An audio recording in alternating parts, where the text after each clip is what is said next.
The Bunau-Varilla Treaty was a treaty signed on November 18, 1903, by the United States and Panama, which established the Panama Canal Zone and the subsequent construction of the Panama Canal. It was named after its two primary negotiators, Philippe-Jean Bunau-Varilla, the French diplomatic representative of Panama, and United States Secretary of State John Hay. Background: Bunau-Varilla was originally involved in the building of the Panama Canal under Ferdinand de Lesseps, who had built the Suez Canal. After the collapse of the de Lesseps' efforts to build the Panama Canal, Bunau-Varilla became an important shareholder of the Compagnie Nouvelle du Canal de Panama, which still had the concession, as well as certain valuable assets, for the building of a canal in Panama. Although not Panamanian himself, Bunau-Varilla had provided financial assistance to the rebel side in Panama's independence from Colombia, which occurred 2 weeks prior to the signing of the treaty.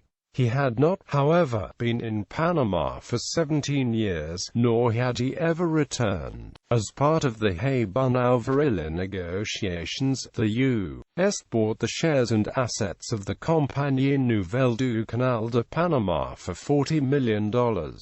Text of the treaty. Article 1. The United States guarantees the freedom of the Republic of Panama. Article 2. The Republic of Panama grants the United States with the use of the land said canal be built, the surrounding land for construction purposes, and all islands within the limits of the zone. Article 3. The Republic of Panama grants to the United States all the rights, power and authority within the zone mentioned which the United States would possess and exercise if it were the sovereign of the territory within which said lands and waters are located, to the entire exclusion of the exercise by the Republic of Panama of any such sovereign rights, power or authority. Article 4. The United States has the right to use lakes, oceans, and other bodies of water around Panama for transportation purposes. Article 5. The Republic of Panama grants the United States a monopoly for the construction, maintenance, and operation of any system of communication dealing with the canal. Article 6.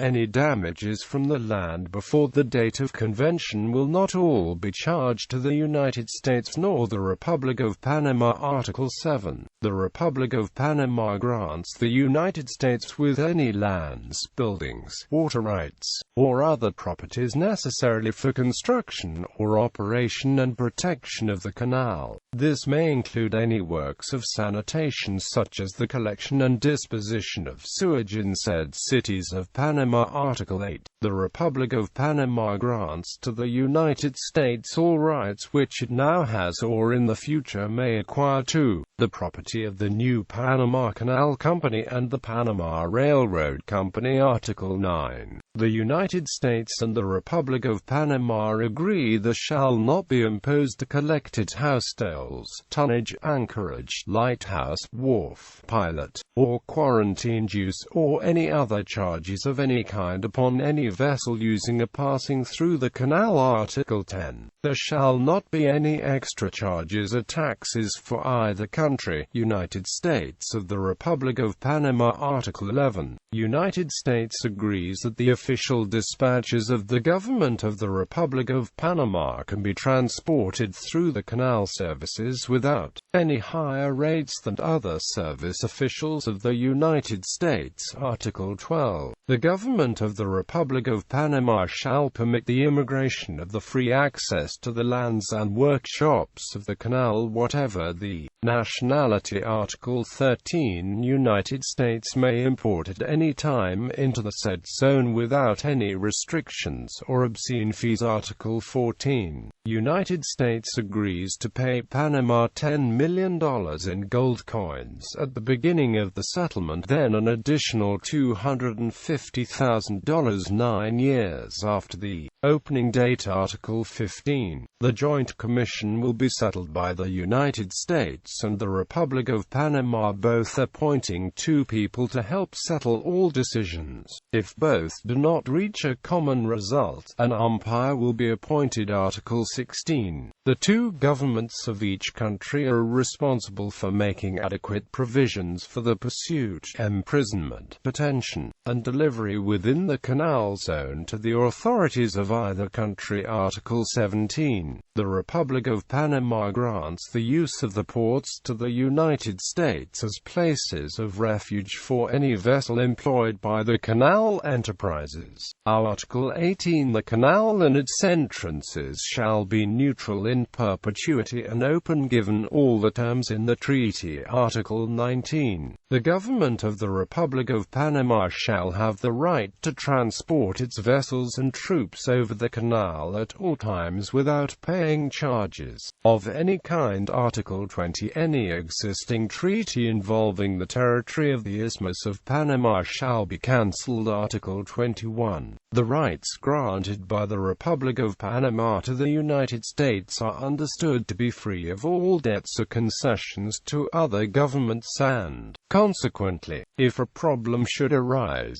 the claimants shall resort to the government of the Republic of Panama and not to the United States for any required compromise. Article 22. The Republic of Panama grants to the United States the participation in the future earnings of the canal under the concessionary contract. Article 23. If it should become necessary at any time to employ armed forces for the protection of the canal, the United States shall have the right to use its police and its land and naval forces. Article 24. No change in the government laws or treaties of the Republic of Panama shall affect any right of the United States under the present convention. Article 25. For the better performance of this convention and to the end of the protection of the canal, the government of the Republic of Panama will sell or lease land to the United States for naval coaling stations. Article 26.